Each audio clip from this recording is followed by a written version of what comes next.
Assalamualaikum warahmatullahi wabarakatuh.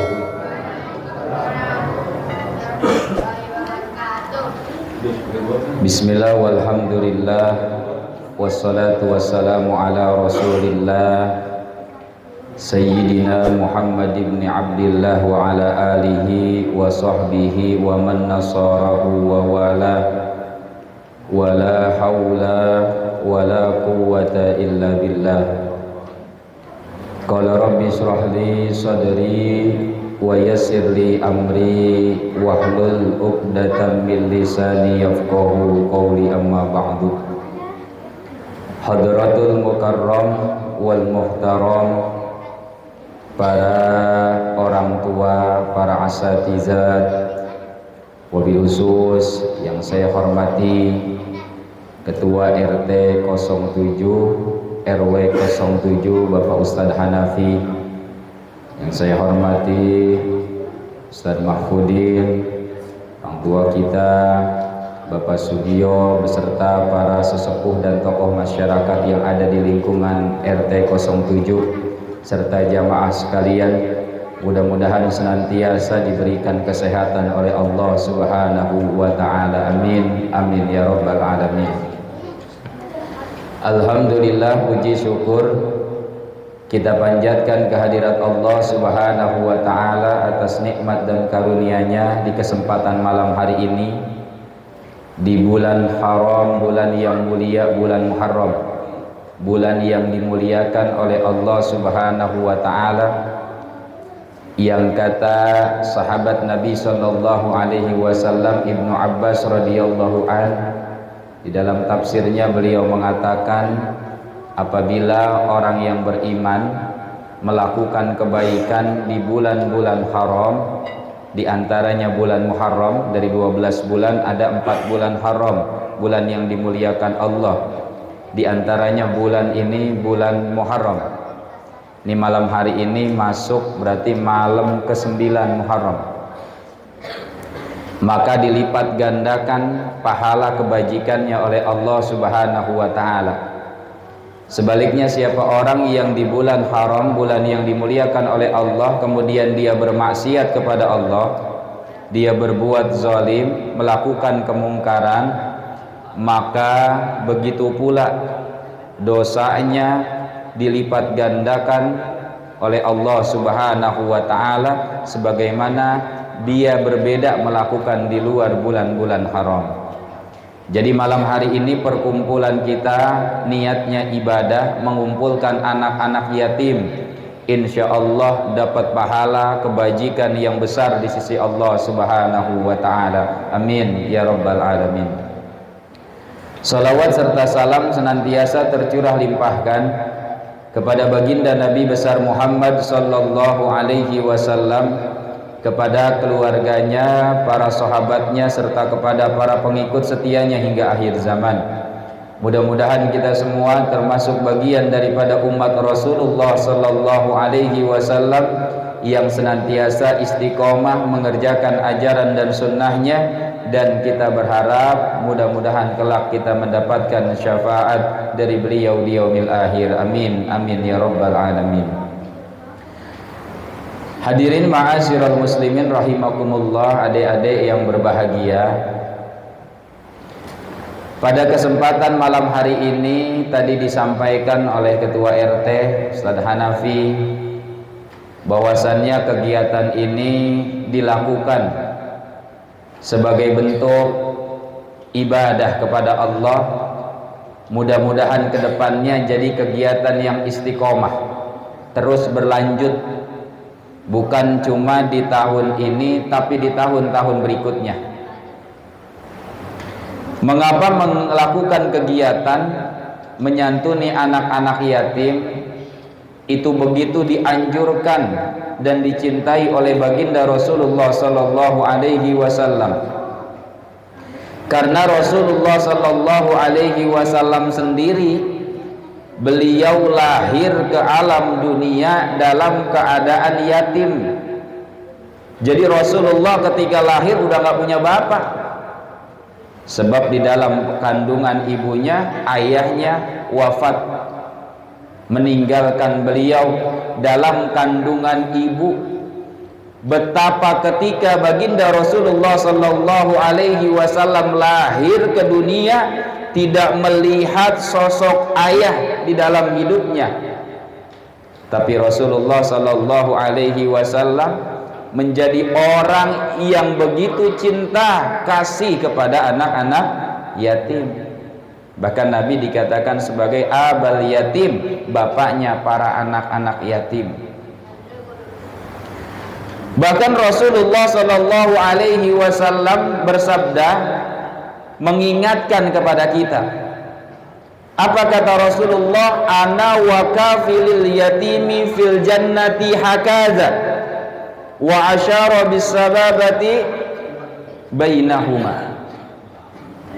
Rasulullah sallallahu alaihi wasallam mengatakan, aku dan orang yang peduli kepada anak-anak yatim, aku dan orang yang memberikan santunan kasih sayang kepada anak-anak yatim, kelak di dalam surga hakaza seperti ini, seperti jari telunjuk dan jari tengah berdekatan.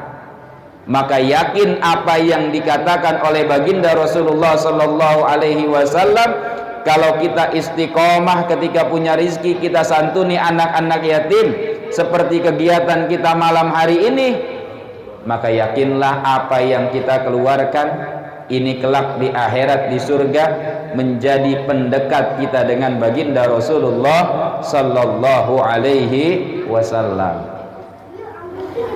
Kalau kita bisanya bulan Muharram silahkan. Nanti bulan Ramadan ada rezeki lagi bulan Ramadan.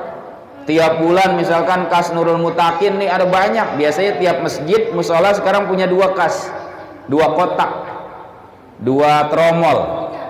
1 kotak untuk infak masjid atau musola, 1 lagi infak anak yatim. Insya Allah ketika kita lakukan itu, ada jalan dari Allah Subhanahu wa ta'ala untuk kita memberikan kebahagiaan kepada anak-anak yatim. Sebab anak-anak yatim sudah tidak lagi punya sosok ayah, Pak. Sosok ayah itu di rumah tangga begitu penting, menjadi figur yang akan menentukan karakter anak-anak. Kalaulah Rasulullah sallallahu alaihi wasallam ketika lahir tidak punya ayah, tapi beliau dikelilingi oleh orang-orang tercinta, dirawat, diasuh dengan penuh kasih sayang oleh kakeknya Abdul Muthalib. Ketika kakeknya wafat, pamannya semua, pamannya, mamangnya rebutan, Pak, ingin merawat, mengasuh baginda Rasulullah sallallahu alaihi wasallam. Kenapa, Pak? Ketika Rasulullah sallallahu alaihi wasallam yatim, diasuh oleh kakeknya, mendatangkan keberkahan bagi kakeknya. Rizkinya cukup berlimpah diberikan oleh Allah Subhanahu wa ta'ala. Ketika kakeknya meninggal, kemudian diasuh oleh pamannya Abu Thalib. Abu Thalib dalam keadaan miskin saat itu. Ketika diasuh oleh pamannya, Abu Thalib pun rizkinya dipenuhi oleh Allah, segala kebutuhannya dicukupi oleh Allah. Bahkan ibu susu baginda Rasulullah sallallahu alaihi wasallam, Halimatus Sa'diyah, yang ketika itu hidup miskin, pernah sebentar merawat dan mengasuh baginda Rasulullah sallallahu alaihi wasallam, diasuh selama beberapa bulan. Yang saat Rasulullah tinggal bersama Halimatus Sa'diyah dalam keadaan yatim, yang tadinya Halimatus Sa'diyah makan cuma sehari sekali, anaknya banyak, susu kadang kurang, sampai belain Halimatus Sa'diyah ini nggak makan. Buat siapa? Buat anak-anaknya. Apa yang terjadi, Pak? Ketika Halimatus Sa'diyah merawat baginda Rasulullah sallallahu alaihi wasallam, punya seekor kambing yang kurus nggak pernah keluar air susunya, saat itu pula Allah berikan keberkahan. Jadi kambingnya kambing yang gemuk, melahirkan, punya air susu yang begitu banyak, rizkinya dinafkahi oleh Allah secara langsung, diberikan keberkahan untuk keluarganya. Ini menggambarkan kepada kita, kalau kita menyantuni anak yatim, apalagi kita memberikan kasih sayang kita kepada anak yatim, yakin Mbak, setiap urusan kita akan diberikan kemudahan oleh Allah Subhanahu wa ta'ala. Banyak orang-orang yang ngurusin anak yatim, buka panti asuhan anak-anak yatim, jalannya, rezekinya ditanggung oleh Allah Subhanahu wa ta'ala. Saya punya teman orang Cibinong, ketika dia nikah, dia punya rumah kecil sepetak. Di satu kampung itu banyak anak-anak yatim. Dia ajarin ngaji, lama-lama dia pengen ajak tinggal bareng. Yatim piatu yang gak punya orang tua, dia tampung. Secukupnya dia kasih makan barang-barang. Alhamdulillah sampai sekarang berkah, semuanya ditanggung oleh Allah. Rizkinya untuk membiayai sekolah, untuk memberi makan dalam sehari-harinya diberikan tanggungan oleh Allah Subhanahu wa ta'ala. Kalau kita belum mampu seperti itu, paling tidak kita punya kepedulian kepada anak-anak yatim. Sebab di dalam Al-Quran Allah sebutkan tuh, wa ma adraka mal aqabah fakku raqabah au it'amun fi yaumin zi mashghobah yatiman za maqrabah au miskinan za matrabah summa kana minal ladzina amanu wa tawasaw bis sabri wa tawasaw bil marhamah. Kata Allah, apa yang membuat kamu sulit melakukan sesuatu? Apa yang membuat kamu sukar? Yang bikin kita kadang-kadang sulit melakukan sesuatu disebutkan oleh Allah. Yang pertama, membebaskan hamba sahaya. Dulu ada di zaman Nabi hamba sahaya, sekarang udah nggak ada. Jadi hamba sahaya itu diperbudak, disuruh apa aja harus nurut. Nabi SAW dan para sahabat dulu dalam awal dakwahnya banyak membebaskan para hamba sahaya. Kenapa? Harus mengeluarkan harta, Pak, mengeluarkan uang yang tidak murah saat itu. Kemudian apalagi yang bikin kita sulit? Memberikan makan kepada orang yang butuh. Ini kadang perasaan kita berat gitu. Ada orang kelaparan, kita mau ngasih, usah, ntar juga ada tangga yang lain gitu. Padahal ini amal ibadah yang nilainya besar di sisi Allah, tapi terkadang untuk melakukannya sulit.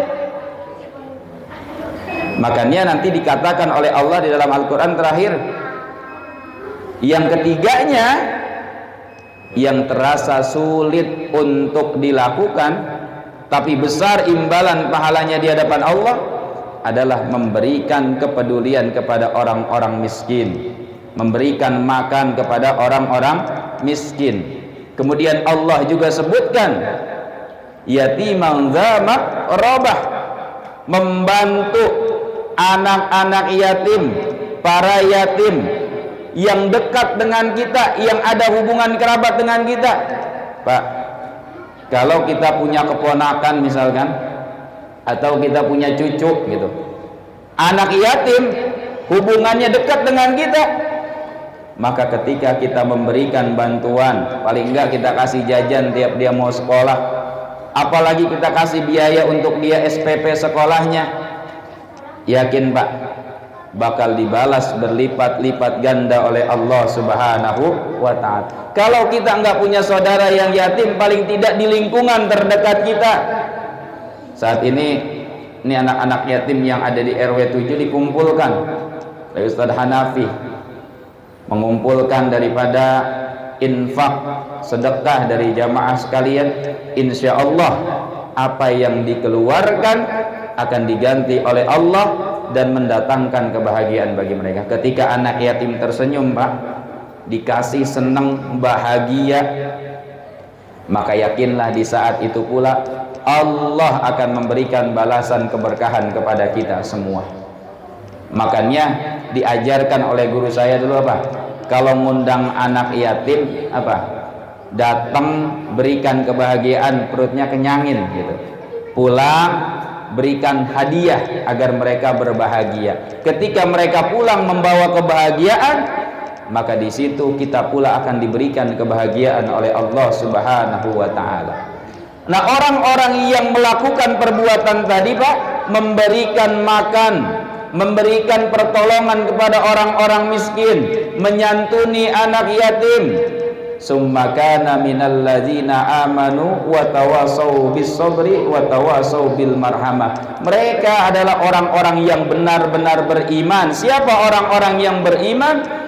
Orang yang mengingatkan untuk bersabar dan mengingatkan untuk berkasih sayang. Kita nih ngingetin istri, mah besok ada santunan, uang belanja ada Pak, masih ada berapa? Ini masih megang 500.000 aja mah. Ya udah mah, keluarin, kita kasih Pak RT. Itu mengajak berkasih sayang, maka kita juga dapat kebahagiaan dari Allah Subhanahu wa taala. Dan dikatakan oleh Allah, kita adalah orang-orang yang benar-benar beriman karena peduli kepada orang-orang yang membutuhkan uluran tangan, membutuhkan bantuan dari kita semua. Hadirin ma'asyiral muslimin rahimakumullah. Kemudian menyantuni anak yatim ini bagian amalan yang biasa sering kita lakukan di bulan Muharram. Kenapa di bulan Muharram? Sebab bulan Muharram ini adalah bulan yang dimuliakan oleh Allah Subhanahu wa taala. Bulan yang kita dilarang untuk berbuat maksiat, mengurangi perbuatan maksiat. Bahkan di bulan Muharram dulu di zaman Nabi SAW dilarang untuk berperang. Bulan yang harus penuh dengan cinta dan kasih sayang. Maka dikatakan orang Araman sering bilang bulan Muharram sebagai lebaran anak yatim. Banyak orang yang memberikan bantuan kepada mereka. Kalau hari ini Musholah Nurul Mutakin baru bisa melakukan kebaikan, memberikan santunan kepada anak-anak yatim di bulan Muharram, kedepannya mudah-mudahan ada 1, 2, 3 dari anak-anak yatim ini yang pendidikannya dibantu oleh Musholah Nurul Mutakin. Dari mana? Dari jamaah sekalian. Rata-rata masjid-masjid, kalau di tempat saya biasanya khotib atau ini udah membiayai gitu.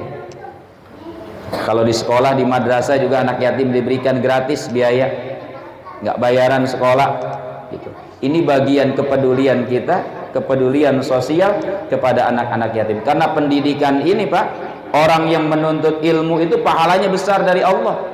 Apalagi yang memberikan bantuan dalam anak-anak yatim, memberikan semangatnya untuk menuntut ilmu. Insya Allah kita akan mendapatkan ganjaran yang besar dari Allah Subhanahu wa ta'ala. Rasulullah Shallallahu Alaihi Wasallam begitu banyak memberikan anjuran kepada kita, ajakan kepada kita untuk memperdulikan, memperhatikan anak-anak yatim yang ada di sekitar kita. Insya Allah apa yang dilakukan kita semua dibalas oleh Allah Subhanahu wa ta'ala. Kalau kita punya hajat, Pak, udah ajak anak yatim 10-20 orang, atau kalau nggak banyak-banyak 5 orang apa-apa, kita doain, minta anak-anak yatim aminin. Insya Allah itu jadi jalan kemudahan dari Allah Subhanahu wa ta'ala. Dari dulu saya selalu gitu tuh, kalau punya hajat udah anak yatim ajak, undang, atau kita datengin ke rumah tuh nih doain ya. Insya Allah apa yang jadi hajat kita, kebutuhan kita diberikan kemudahan Allah Subhanahu wa ta'ala. Sebab janji Rasulullah Sallallahu Alaihi Wasallam, siapa yang membahagiakan anak yatim, memberikan kasih sayang kepada anak yatim di dunia ini, maka 40 hajatnya akan diijabah, dikabul oleh Allah, dan 40 dosa-dosanya akan diampuni oleh Allah Subhanahu wa ta'ala. Mudah-mudahan bapak-bapak yang sudah menyalurkan hartanya untuk anak-anak yatim, yakin bakal diganti oleh Allah, hajat-hajatnya diijabah dan dikabul oleh Allah Subhanahu wa taala. Terakhir, karena ini momennya momen Muharram, bulan Muharram adalah bulan yang istimewa. Sebab di bulan Muharram ini Allah memberikan pertolongan kepada nabi-nabinya di bulan Muharram. Nabi-nabinya diberikan rahmat dan kasih sayang di bulan Muharram. Nabi Adam taubatnya diterima di bulan Muharram, tepatnya tanggal 10 Muharram. Kemudian Nabi Nuh alaihi salam disurutkan dari banjir yang Allah berikan sebagai azab kepada kaumnya yang tidak mau beriman, itu juga di bulan Muharram. Nabi Ibrahim alaihi salam diberikan rahmat oleh Allah, selamat dari api, itu juga di bulan Muharram. Nabi Musa selamat dari kejaran dari Fir'aun membelah lautan, itu juga di bulan Muharram.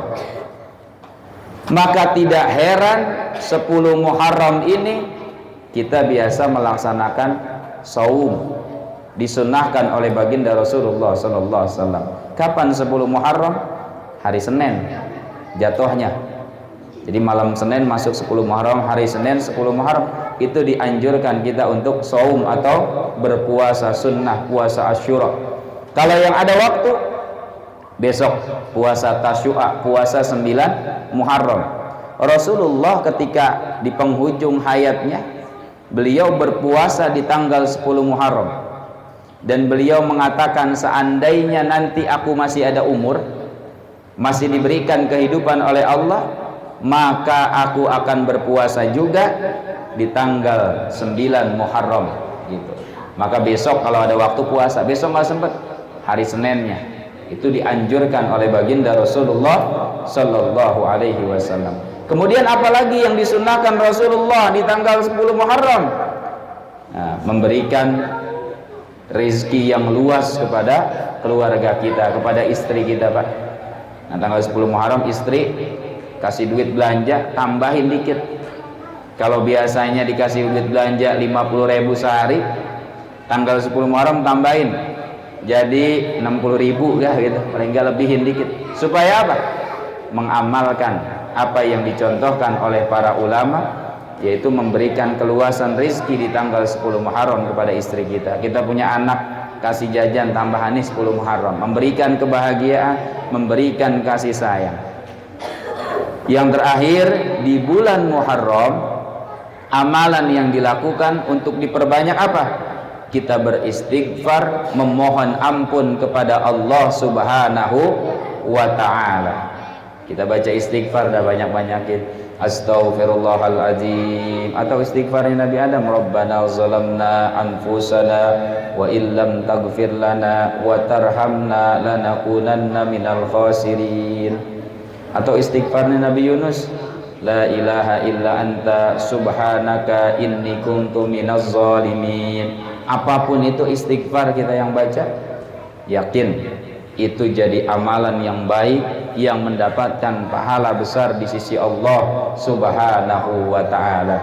Terakhir, sebelum saya akhiri, mudah-mudahan kegiatan ini jadi kegiatan yang istiqomah terus-menerus, sehingga nanti Bapak bisa buktikan, Pak, setelah melakukan kegiatan ini sudah mengeluarkan hartanya, bakal dibalas oleh Allah Subhanahu wa ta'ala.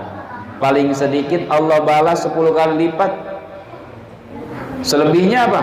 Dalam Quran 700 kali lipat Allah balas. Yakin apa yang kita keluarkan diberikan balasan oleh Allah. Balasannya nggak mesti duit, Pak. Bisa badan kita sehat, kita punya penyakit diberikan kesembuhan, atau kita dalam keadaan bahaya, celaka, diberikan kesehatan, keselamatan oleh Allah. Atau anak-anak kita dijadikan anak yang soleh, anak-anak kita yang kerjanya susah, tiba-tiba kita santuni anak yatim, Allah berikan lancar kerja. Anak-anak kita yang belum ada jodohnya, Allah berikan jodohnya. Anak-anak kita yang sekolah diberikan kemudahan dalam menuntut ilmunya. Balasan Allah begitu luas ketika tadi apa? kita memberikan sesuatu yang teramat sulit, sayang kadang kita Pak, sayang ketika mengeluarkan sesuatu yang ada hubungannya dengan duit gitu. Bayar kas RT aja biasanya sebulan 10.000 gitu yang nagih, assalamualaikum sampai 5 kali gitu nggak keluar. Itu orang yang nagih pada ngeluh gitu. Di RT juga sama tuh, RT 10 katanya gitu, yang nagihin bapak-bapak gitu, satu orang keliling nggak ada yang bukain pintu. Anak muda juga kemarin katanya cerita Karang Taruna, nagihin duit buat Agustusan aja rada susah gitu, karena hubungannya sama duit. Coba kalau hubungannya dapat bantuan dari presiden Pak, 700.000 kumpul di rumah Pak RT, kira-kira diundang jam 3 ada nggak yang datang jam 8? Kagak, udah antri, setengah 3 udah datang antri. Kalau giliran nerima kita gampang geraknya. Ada bantuan dari Gubernur Jawa Barat misalkan, kadang yang nggak dapat juga iri, wah Pak RT ini curang nih, dia mulu yang dapat, saya nggak kebagian gitu. Nah, itu Pak RT biasa begitu tuh, diprotes padahal Pak RT nggak tahu apa-apa yang dari sono itu. Cuman kadang begitu. Kalau urusannya duit yang kita dapat nih, keuntungan buat kita, itu kita pengen banget. Tapi giliran lempengan kita yang ngeluarin, wa ma adraka mal aqabah, apa sih yang berat kata Allah? Yang bakal berat untuk dilakukan tadi, mengeluarkan sesuatu yang ada hubungannya dengan harta kita.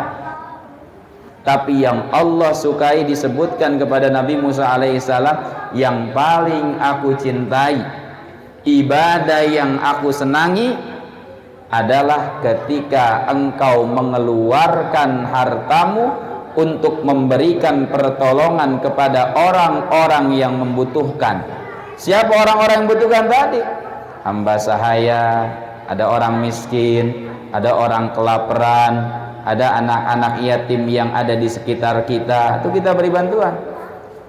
Maka ketika engkau melakukan itu, ketika mereka bahagia dan tersenyum dengan apa yang kamu lakukan, kata Allah, yakinlah di situ aku akan memberikan balasan dan aku menyukai amal yang engkau kerjakan seperti itu. Itu kata Allah Subhanahu wa ta'ala. Jadi kalau kita ibadah, kita sholat, kita rasa udah, zikir kita udah cukup, kita baca Quran rajin, tapi rada susah kita memberikan bantuan pertolongan, terutama kepada anak-anak yatim atau orang-orang yang butuh bantuan di lingkungan kita, maka yakinlah itu menjadi amal ibadah yang sangat dirindukan dan diharapkan oleh Allah Subhanahu wa ta'ala. Mudah-mudahan segala hajat-hajat kita di malam hari ini, lewat acara ini kita mengeluarkan harta kita, diberikan ganti oleh Allah Subhanahu wa ta'ala, dikabul hajat-hajat kita oleh Allah Subhanahu wa ta'ala. Apa yang menjadi harapan dan doa-doa kita diridhoi oleh Allah Subhanahu wa ta'ala. Amin ya rabbal alamin. Al-Fatihah biniyatil qabul wa tamami sulin likulli ma'mul wa ila hadratir rasul sallallahu alaihi wasallam. Al-Fatihah. A'udzu billahi minasyaitonir rajim. Bismillahirrahmanirrahim. Alhamdulillahi rabbil alamin, arrahmanir rahim, maliki yaumiddin. Iyyaka na'budu wa iyyaka nasta'in. Ihdinas siratal mustaqim, siratal ladzina an'amta 'alaihim ghairil maghdubi 'alaihim waladdallin. Akhirul kalam, billahi taufiq wal hidayah. Wassalamualaikum warahmatullahi wabarakatuh.